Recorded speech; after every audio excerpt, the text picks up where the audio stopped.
Welcome to guys next classes. तो आज हम पढ़ेंगे सिंपल HTML के बारे में। HTML क्या है, कैसे यूज कर सकते हैं और क्या कुछ इसका लिखने का तरीका रहता है। तो फर्स्ट ऑफ ऑल मैं बताता हूँ आपको। HTML जो है वो एक हाइपर टेक्स्ट मार्कअप लैंग्वेज है, जिसका यूज हम किसी भी वेब पेज में उसका बेसिक स्ट्रक्चर रेडी करने के लिए यूज करते हैं। तो उसके लिए सबसे पहले तो ये बात तो डिफाइन होगी, हमारी क्लियर होगी कि HTML क्या है। HTML एक हाइपर टेक्स्ट मार्कअप लैंग्वेज है जो किसी भी वेब पेज को क्रिएट करने के लिए सबसे कोर टेक्नोलॉजी है। उसको यूज कैसे करते हैं अब हम देखेंगे प्रैक्टिकल करके। सबसे पहले क्या होता है, हमको एक HTML की फाइल क्रिएट करनी होती है। उसके लिए अब आप अपना कोई भी टेक्स्ट एडिटर यूज कर सकते हैं, नोटपैड पे भी कर सकते हैं, ठीक है। सबलाइन भी होता है, वो नोटपैड प्लस प्लस भी होता है। मैं अभी आपको VS कोड में करके दिखाऊंगा क्योंकि ये थोड़ा एडवांस है और अभी मार्केट में बहुत ज़्यादा यूज हो रहा है। तो सबसे पहले हमें इस प्लस के आइकन पे क्लिक करना है।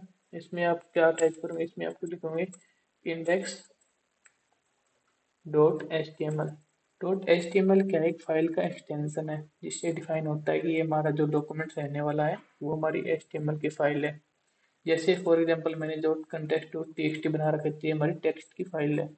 जैसे हम एंटर करेंगे तो हम उस फाइल के अंदर एंटर कर जाएंगे, ठीक है। तो सबसे पहले क्या होता है, आपको एक बॉयलर प्लेट लिखनी होती है, ठीक है। एक तो आपके पास शॉर्टकट तरीका ये रहता है, जो शिफ्ट के साथ 1 प्रेस करोगे तो ये एक्सक्लेमेटर साइन आ जाएगा और एंटर प्रेस करते ही आपके पास एक बॉयलर प्लेट आ जाएगी। चाहे आप इसको एक एक करके कस्टम लिख सकते हो, जैसे कि HTML, बट वो थोड़ा सा टाइम कंज्यूमिंग है। वो आप अपने अकॉर्डिंग देख लेना जैसे आपको पसंद लगे। मैंने आपको दोनों तरीके बता दिए, ठीक है। सिंपल सी बात है, सेम बात यही है दोनों में, ठीक है। तो सबसे पहले ये डॉक टाइप, ठीक है। डॉक टाइप क्या होता है, डॉक टाइप हमको स्पेसिफिक ये वर्जन बताता है कि HTML जो हम यूज कर रहे हैं अभी वो कौन से वर्जन में हम यूज कर रहे हैं। तो अभी आप देखोगे तो HTML जो है HTML5 करंटली भी यूज हो रहा है, ठीक है। देन HTML, इसमें ये लैंग का मतलब होता है लैंग्वेज, कि आप कौन सी लैंग्वेज प्रेफर कर रहे हो यहाँ पे। HTML के बाद HTML को रूट एलिमेंट भी कहा जाता है क्योंकि सभी जो इसके अंदर का जो एलिमेंट्स है उसके अंदर सभी का ये पेरेंट है, ठीक है। उसके बाद हमारा आता है हेड। हेड के अंदर कोई भी मेटा इंफॉर्मेशन होती है पेज के बारे में, कि वो किसके बारे में है, उसका डॉक्यूमेंट का नाम क्या है, टाइटल क्या है, सब चीज़ें। बॉडी के अंदर हमारा रहता है मेन कंटेंट, कि हमने जो कंटेंट लिखना है वो क्या है, ठीक है। तो हमने यहाँ पे ये तो सीख लिया कि फाइल कैसे होती है। और बॉयलर प्लेट जो हमने यहाँ पे इसको लिखा है इसी को हम HTML बॉयलर प्लेट बोलते हैं, ठीक है। अब हम आगे पढ़ेंगे क्या, कि टैग्स क्या होते हैं, ठीक है। HTML में मल्टीपल सेट टैग होते हैं, हर एक चीज़ का लिखने का एक अलग तरीका होता है।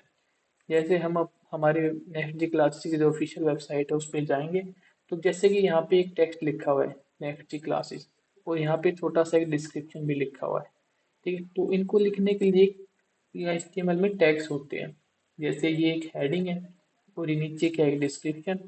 तो उसको लिखने के लिए यहाँ पे H1 लिखते हैं, क्योंकि H1 से लेके H6 तक हमारे पास HTML में 6 हेडिंग्स होती है, ठीक है। तो उसमें हम कुछ भी लिख सकते हैं यहाँ पे जो हमको कंटेंट शो करवाना है। जैसे मैंने लिखा है यहाँ पे नेक्स्ट जी क्लासेस, ठीक है।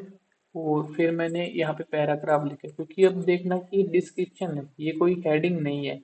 तो इसके लिए मैंने क्या किया, यहाँ पे लोरम लिखा और यहाँ पे 10 लिख दिया। इसमें क्या होगा, कोई भी रैंडम टेक्स्ट जनरेट हो जाएगा और वहाँ पे शो हो जाएगा, ठीक है। अब इसका आउटपुट हमको चेक करने के लिए, अगर आपने VS कोड अभी इंस्टॉल किया तो यहाँ पे लाइव पे जाना है एक्सटेंशन पे, और यहाँ पे लाइव सर्च करना है, लाइव सर्वर, ठीक है। लाइव सर्वर जब जाओगे तो ये वाली, ठीक है, इस पे जाके इसको इंस्टॉल कर लेना है। मैंने पहले से इंस्टॉल कर रखी तो मेरे को ज़रूरत नहीं है इंस्टॉल करने की। जैसे आप इसको इंस्टॉल करोगे, राइट क्लिक करोगे तो यहाँ पे आपको एक ऑप्शन मिलेगा ओपन विद लाइव सर्वर। जैसे हम इसको क्लिक करते हैं तो हमारा सर्वर कुछ टाइम लेता है और हमारा सर्वर स्टार्ट हो जाता है। जैसे आप देखोगे यहाँ पे लिखा हुआ है नेक्स्ट डी क्लासेस, ये अपनी हेडिंग है और यहाँ पे एक पैराग्राफ लिखा था हमने, तो ये हमारा वही पैराग्राफ है, ठीक है। अब ऐसे हमारे पास मल्टीपल पैराग्राफ होते हैं, मल्टीपल टैग्स होते हैं जिनका स्पेसिफिक अलग अलग यूज होता है। ठीक है, जैसे H1 क्या होता है सबसे बड़ी हेडिंग के लिए, वैसे ही हमारा होता है H6। ठीक है, H6 क्या होता है सबसे छोटी हेडिंग। ठीक है, जैसे यहाँ पे भी हम सेम ही टेक्स्ट लिखते हैं, next G A S classes. ठीक है, अगर हम इसका आउटपुट देखें तो यहाँ पे ये सबसे छोटा आ रहा है। ठीक है, क्योंकि ये सबसे छोटी हेडिंग्स होती है। ऐसे सीक्वेंस में हम हमारे पास मल्टीपल हेडिंग्स होती है, H1 से लेके H6 तक। H2 भी होती है, H4 भी होती है, H5 भी होती है। ठीक है, तो ऐसे आपको हेडिंग्स में कंफ्यूज नहीं होना है। टोटल हेडिंग्स हमारे पास 6 होती है। सबसे बड़ी हेडिंग की बात करें तो H1 होती है, और सबसे छोटी हेडिंग की बात करें तो H6 होती है। ठीक है, और एक पैराग्राफ भी होता है। ठीक है, तो ये हमारे ऐसे ऐसे मल्टीपल टैग हैं जो हम आगे टाइम के साथ, हम जैसे हमारी सीरीज अब स्टार्ट हो रही है HTML की। ठीक है, तो हम यहाँ पे सीखेंगे बहुत से टैग जो आगे सीखने को है। ठीक है, जैसे यहाँ तो ठीक है, आपको समझ में आ गया कि हाँ ये एलिमेंट है, यहाँ पे टैग है, इनका यूज कर लिया। ठीक है, लेकिन यहाँ पे आप देखना कि जैसे टाइटल है, तो टाइटल यहाँ पे शो होता है हमको किसी भी डॉक्यूमेंट का। ठीक है, तो यहाँ पे हम चेंज करेंगे क्या, फर्स्ट क्लास। फर्स्ट क्लास, जैसे आप यहाँ पे चेंज करोगे फर्स्ट क्लास, तो वहाँ पे ऊपर देखना आप चेंज हो जाएगा अपना फर्स्ट क्लास। ठीक है, ये हमारा हो गया। टाइटल का पता चल गया। बॉडी में हमारा जो भी वेब पेज होता है, जैसे हम यहाँ से W3 की साइट ओपन करते हैं। ठीक है, तो W3 स्कूल में जो भी ये यहाँ पे है टाइटल है इसका, या जो भी इसके अंदर मेटा इन्फॉर्मेशन वो हमको शो नहीं होती, बस टाइटल के अलावा। ठीक है, उसके बाद जो भी हमको ये वेब पेज शो हो रहा है, ये सभी क्या है, ये सभी हमारी बॉडी है। जो ये वाला बॉडी टैग है, इसके अंदर जो भी आएगा वो सभी शो होगा, लाइक इस।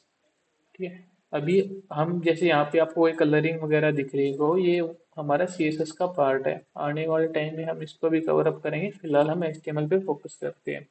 ठीक है, तो आपको HTML की बेसिक अंडरस्टैंडिंग हो गई है। ठीक है, और अब बात करते हैं टैग्स। टैग्स को हम धीरे धीरे पढ़ेंगे, अभी तो जैसे हमने 2 या 3 का एग्जाम्पल दिया है। ठीक है, टाइम के साथ साथ हम और भी पढ़ेंगे।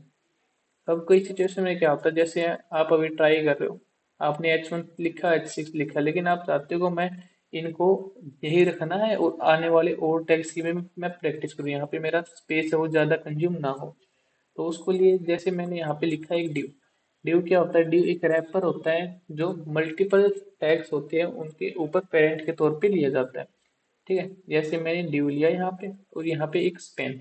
स्पैन स्पैन क्या है, एक इनलाइन लेवल एलिमेंट है, इनलाइन एलिमेंट है, और जो डिव है वो हमारी एक ब्लॉक लेवल एलिमेंट है। जैसे मैंने यहाँ पे लिख दिया होम, अबाउट, ठीक है, कॉन्टैक्ट। ठीक है, तो ये हमारी 3 डिस्क्रिप्शन है मान लो। ठीक है, लेकिन आप जैसे आउटपुट चेक करोगे तो हमारे पास ये सभी शो हो रहे हैं, ये भी, ये भी, ये भी। ठीक है, तो मैं चाहता हूँ कि ये मेरे पास मेरे कोड में तो शो हो, लेकिन वहाँ पे ब्राउजर में जहाँ पे रिजल्ट मैं देखूँ तो वहाँ पे शो ना हो। तो उसके लिए यहाँ पे कमेंट्स का तरीका आता है। कमेंट्स को लिखने के लिए आपको पहले लेस देन, एक्सक्लेमेटरी साइन, और 2 बार क्लिक करना है, डॉट, और जहाँ पे आपको एंड करना, मतलब इसके अंदर आपका जितना भी कंटेंट आप चाहते हो वहाँ पे इसको एंड कर दो।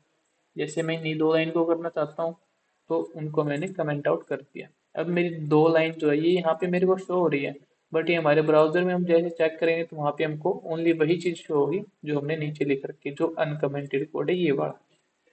ठीक है, आज के लिए इतना ही, मिलते हैं नेक्स्ट वीडियो में।